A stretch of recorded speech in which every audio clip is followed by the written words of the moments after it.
गोटिए जंगल रे हरिणटीए ता छुआ सह रहुथिला। सेई जंगल रे गोटिए बाघ भी रहुथिला। से बाघर नजर थिला हरिण आउ ता छुआ उपरे। दिने बाघ हरिण आउ ता छुआ को देखी मने मने भाबिला, ओफो केते दिन आउ एमिति ए दुईटा को देखुथिबी। ए बुढ़ा बयस रे दौड़ी जाई झांप मारी शिकार करिबा तो असंभव। केबे गोटे सुजोग मिलिले प्रथमे छुआ हरिण को खाते आउ तापरे जाइता बापा को। हेले से सुजोग मते केबे मिलिबो के जानी।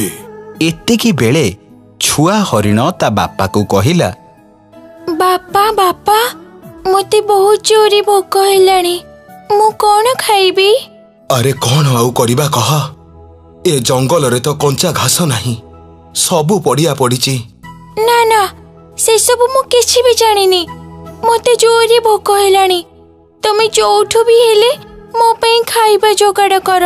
हौ ठीक अछि, तू आउ व्यस्त होना, मु जाई देखी आसे। निज पिला पाई खाद्यर अन्वेषण रे हरिण बाहरी गला।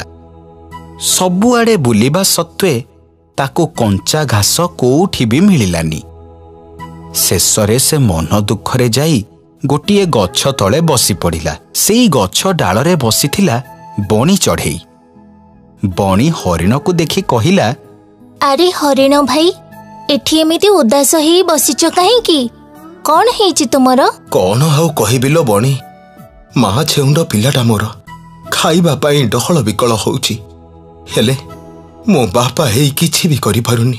काई से कोन घास खाउनी की।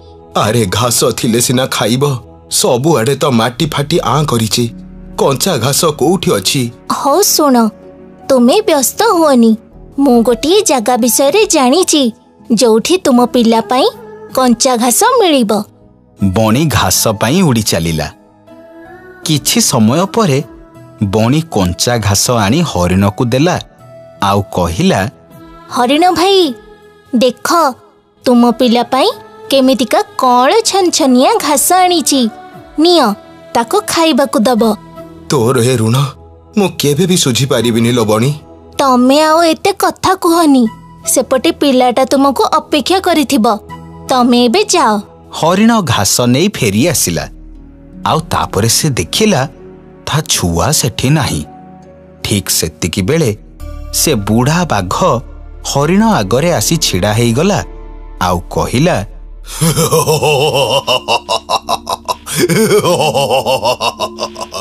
आज मो हाबुडरे पड़ीचु, मु तते जमारू भी छाड़िबिनी। बहुत दिनरू तम बाप झीओं को ऊपरे मोर नजर थिला, आउ ए सुवर्ण सुजोग को मु हाथ छड़ा करिदेबी केमिति। ता माने तू ही मो छुआ को नहीं जाइचु। हाँ मु ताकू रखिछि, आउ तू जदि मो कथा न मानिबो तेबे तो पिला को मु मारी खाई जेबे। मो पिला बंचिछि तो। हाँ बंचिछि, किंतु जदि मो कथा मानिबारे खिलाफ करिबो तेबे मु तो पिला को मारी खाई जेबे। ना ना तू सेमिति करनी, एते नृशंस होनी तू। मो कथा दउची मु तोर सबु कथा मानिबी। बाघ भाई तू मो पिला को मते फेरई दे। हाँ मु तो पिला को तते फेरई देबी, किंतु ता पूर्वरु तते गोटे मास पर्यंत मो पई काम करिबा को पड़िबो। तापरे जाई मु तते तो पिला को फेरई देबी। ठीक अछि देबे, मु तो कथारे राजी, हेले मते कोन करिबा को पड़िबो। अरे बेसे किछि नुहा, मो पाई सबुदिन भल भल सुआदिया खाद्य जोगाड़ करिदबो। हौ ठीक अछि। हरिण कौन कला ना बाघ पाखकू ठेकुआ गाई मूषा आदि प्राणी मानंकु नहीं पहुंचिला। एमिते मासे पूरी गला। हरिण बाघ को दिने कहिला, बाघ भाई कथा मुताबक आज मासटे पूरी गला, तू मो पिला को एबे मते फेरेई दे। ना ना सेमिति हेई पारिबने, मो पाई आहुरी गोटिए मास ଖାଦ୍ୟ ଯୋଗାଡ଼ କରି ଆଣିବାକୁ ହବ। ହେଲେ ତୁ ତ ମତେ କହିଥିଲୁ ବେଶୀ କଥା କହିଲେ ମୁଁ ଏଇ କ୍ଷଣିତ ପିଲାକୁ ଖାଇଦେବି। ନାଇଁ ନାଇଁ ନାଇଁ ନାଇଁ ନାଇଁ, ମୁଁ ତୋର ସବୁ କଥା ମାନିବି, କିନ୍ତୁ ମୋ ପିଲାର କିଛି କରନି। ଏମିତି ମାସ ପରେ ମାସ ଗଡ଼ି ଚାଲିଲା।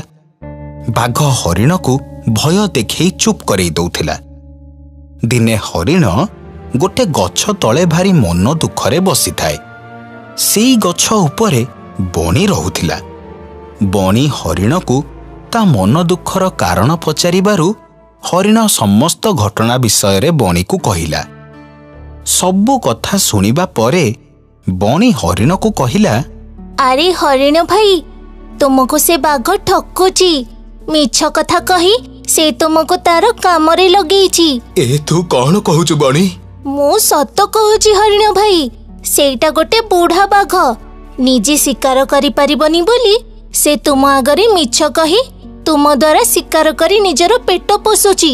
ହେଲେ ତୁ ଏ କଥା ଜାଣିଲୁ କେମିତି? କାରଣ ସେ ବାଘ ମୋ ସହ ବି ଏଇ ଖେଳ ଖେଳି ସାରିଛି। ମୋ ପିଲାକୁ ସେ ଆଗରୁ ମାରି ଖାଇ ସାରିଥିଲା। ଖାଲି ନିଜର ପେଟ ପୋଷିବା ପାଇଁ ସେ ମୋ ସହ ବି ଏଇଆ ହିଁ କରିଥିଲା।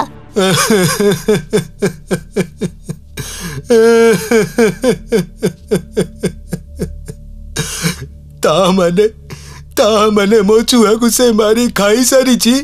ଏଇଟା କାନ୍ଦିବାର ସମୟ ନୁହଁ ହରିଣ ଭାଇ, ଏଇଟା ସେ ବାଘକୁ ଉଚିତ ଶିକ୍ଷା ଦେବାର ସମୟ। ବୁଢା ହେଲେ ବି ଗୋଟେ ବାଘ, ସେ ଆମକୁ ମାରି ଖାଇଯିବ, ଆଉ ଆମେ ତାର କିଛି ବି କରିପାରିବାନି। ତା ଭଳି ଠକକୁ ବଳରେ ନୁହଁ, ବୁଦ୍ଧିରେ ପାନି ମଜା ଚଖେଇବାକୁ ହିଁ ପଡିବ। ତାହେଲେ ଆମେ ଏବେ କଣ କରିବା? ତୁମେ ତା ପାଖକୁ ଚାଲ, ତାପରେ ଦେଖିବା କୋଉ ପାଣି କୁଆଡେ ଯାଉଛି। ବଣି କଥାରେ ଏକମତ ହେଇ ହରିଣ ଆଉ ବଣି ବାଘ ପାଖରେ ଯାଇ ପହଞ୍ଚିଲେ। ହରିଣକୁ ଖାଲି ହାତରେ ଦେଖି ବାଘ ତାକୁ କହିଲା, ଆରେ ତୁ କଣ ଖାଲି ହାତରେ ଆସିଛୁ? ମୋ ଖାଦ୍ୟ କାଏ? ଆଜିଠାରୁ ତୋର ଏ ନାଟକ ବନ୍ଦ ମିଛୁଆ ବାଘ। ମୋ ପିଲାକୁ ଶିକାର କରି ସାରିବା ପରେ ମତେ ମିଛ କହି ମୋ ହାତରେ କେତେ ନିରୀହ ପ୍ରାଣୀଙ୍କର ହତ୍ୟା କରେଇଛୁ, କିନ୍ତୁ ଆଉ ନୁହଁ। ଓ ତୁ ତାହେଲେ ସବୁ ସତ ଜାଣିଗଲୁ। ଭଲ ହେଲା, ତୋ ଛୁଆକୁ ଖାଇବାର ବହୁତ ଦିନ ହେଇଗଲାଣି, ଆଉ ଆଜି ମୁଁ ତତେ ଖାଇବି।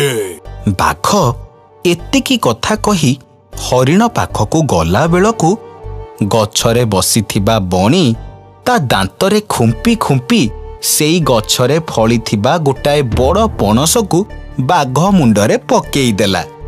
ବହୁତ ଓଜନିଆ ପଣସ ହେଇଥିବାରୁ ବାଘର ମୁଣ୍ଡ ଫାଟିଗଲା, ଆଉ ସିଏ ମରିଗଲା।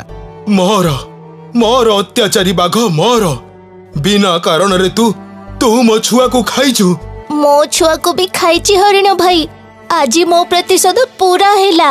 ମୋର ପ୍ରତିଶୋଧ ବି ପୁରା ହେଲା।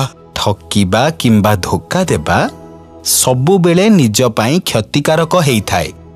ତେଣୁ ଧୋକା ଦେବା ଆଗରୁ ଚିନ୍ତା କରିବା ନିହାତି ଦରକାର।